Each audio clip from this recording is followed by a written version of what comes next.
Hey everyone, I'm Domingo Gomez and I've broken this video down by price from $200 up to $500, but in each section I will recommend one phone based on performance, another one for the best cameras, and one that's just well balanced. I haven't tested every phone on the market, but the ones that I recommend in this video are totally worth it.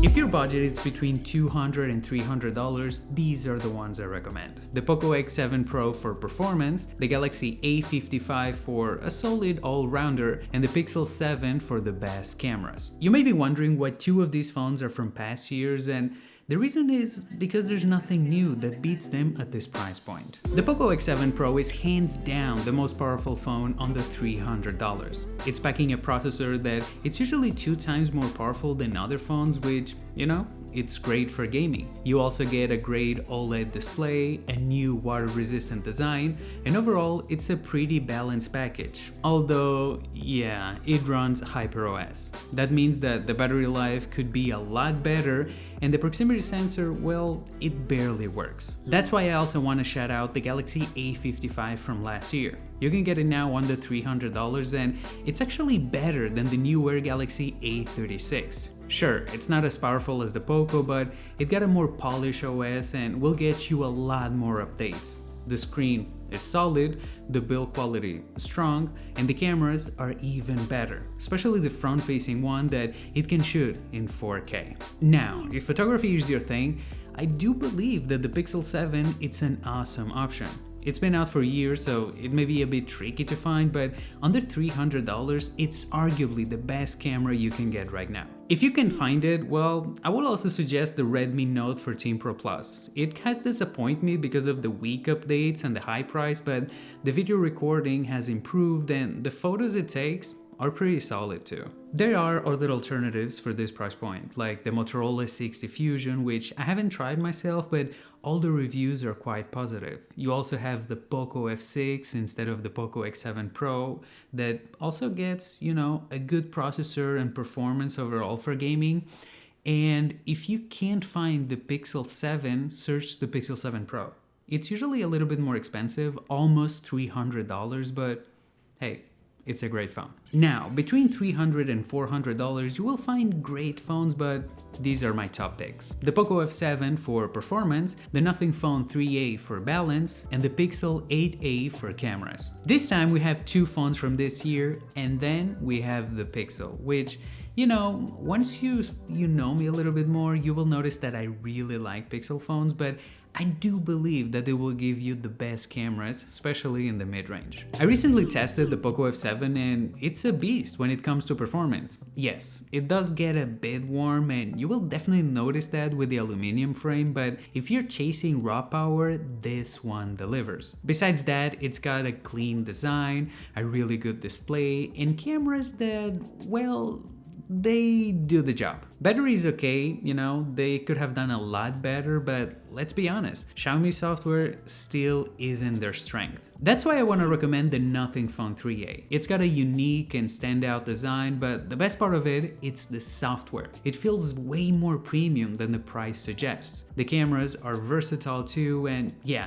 it does have a telephoto lens. Plus, you get a 50-watt fast charging. It is not the absolute best at any one thing, but the overall experience makes it a very balanced phone. And if your priority is the photography, then yeah, the Pixel 8a is my go-to recommendation. Say what you will, but this phone, it's still a beast, especially at this price point. It's a Google phone, so regular updates are guaranteed, and even without the most powerful chip, it's still as snappy as some flagship devices. Plus, if you're into compact phones, well, this is a solid pick too. And once again, there's a lot of other recommendations that you can go for. You have the Galaxy A56 for another great overall, very well balanced phone.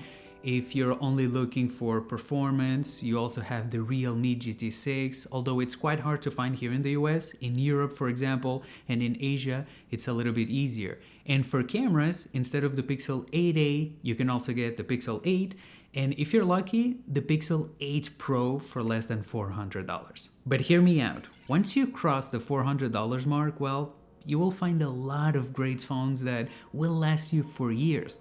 And that's why I want to recommend you the OnePlus 13R for performance, the Galaxy S24 FE for balance, and the Pixel 9a for photography. I know my first pick might surprise you, but hear me out. The OnePlus 13R isn't that popular, but now that it dropped below $500, is one of the best phones you can get for gaming. It's running the same Snapdragon 8 Gen 3 chip as the POCO X7 Pro, but I give it the edge for its LTPO AMOLED display. You also get fast 80-watt fast charging, a massive 6000 mAh battery, and the best part of it? Well, it comes with Oxygen OS instead of Hyper OS. Another solid choice, more balanced option is the Galaxy S24 FE. It's not necessarily better across the board, but it does bring more premium features, like the IP68 water resistance, 4K recording with the front-facing camera, wireless charging, and, in general, it's just a well-rounded phone with near flagship performance.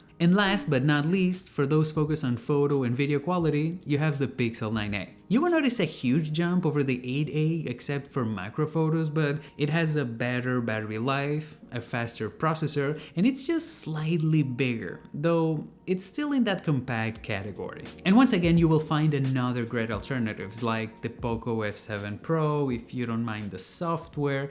You also get the Pixel 9, especially now after the launch of the Pixel 10.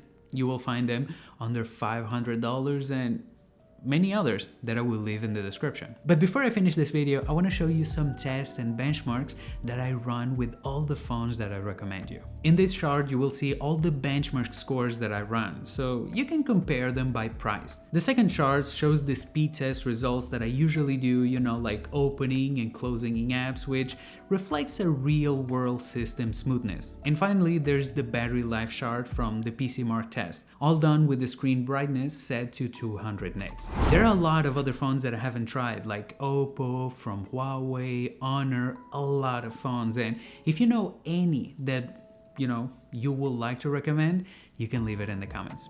I see you in the next one. Ciao, ciao!